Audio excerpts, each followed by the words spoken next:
আইনি ব্যবস্থা নিয়েছেন, থানায় কি মামলা করেছেন কি? নিয়েছি কিন্তু কোনো কাজ করে না। দুইজন আসামি বাইরে কিন্তু দুইজন আসামিরে ধরে না।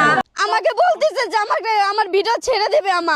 আমার এটা বলতেছে, মানে ইঙ্গিত দিয়ে কথা বলে, আমি তো সরাসরি কথা বলে না। আপনার পেটে নাকি বাচ্চা ছিল? এটা বাচ্চা ছিল আর আমার বাচ্চাটা নষ্ট করেছে। আমার বাচ্চা নাকি আমরা আইনি ব্যবস্থা নিয়েছেন, থানায় কি মামলা করেছেন কি? নিয়েছি কিন্তু কোনো কাজ করে না। দুইজন আসামি বাইরে কিন্তু দুইজন আসামিরে ধরে না। কোন থানায়? সাভার থানা। আচ্ছা, ঘটনাটা কোথায় ঘটে?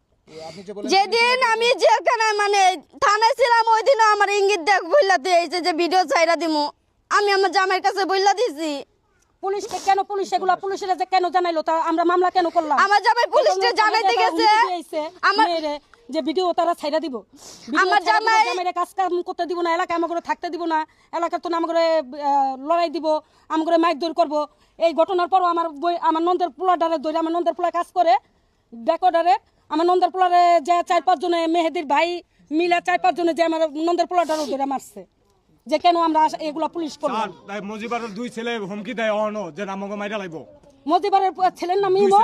ওই ছেলে আমার সামনে দাঁড়ায় বলে যে আমার বাল ফালাবি, আমি ক্যান্টনমেন্টে যাবো, ক্যান্টনমেন্টে যে জামিন করে নিয়ে আসবো।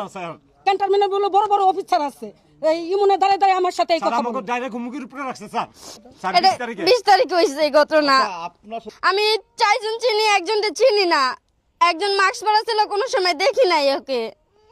আপা ওরা জানে, মানে ভিডিও করছে রাকিবের, মানে চিনি না আমি মিথ্যা কথা বলি নাই। যে আমার হাতে প্রমাণ আছে, লাগলে আমি আবার মেডিকেল করে আমি প্রমাণ দেবো। কোরআন শরীফ ছুঁয়ে ঘুম আমি মাইয়া, আমি যে কথা জীবনে বলি নাই। না, কোনো কিছু ছিল না।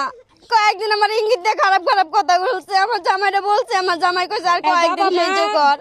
বাবা মা মাজারে শালি দরবারে উরুস আরাম বইছে, আর বাবা মা আর স্বামী সবাই দোকানদারি করতে গেছে। এরা গরিব মানুষ, দিন না দিন খায়। আর বাবা মা গেছে এই দরবারে উরুস করবা, এই ফাঁকে ওর স্বামীও ছিল না, ওর বাবা মাও ছিল না, আর আমি ওর বড় মামি, আমি 4 দোকানদারি করি। রুমে থাকা অবস্থায় রুমে তো আবার বাইর করে আনছে ম্যানেজার নিয়ে। আমার বলতেছে যে রাতে 3টা বাজে যে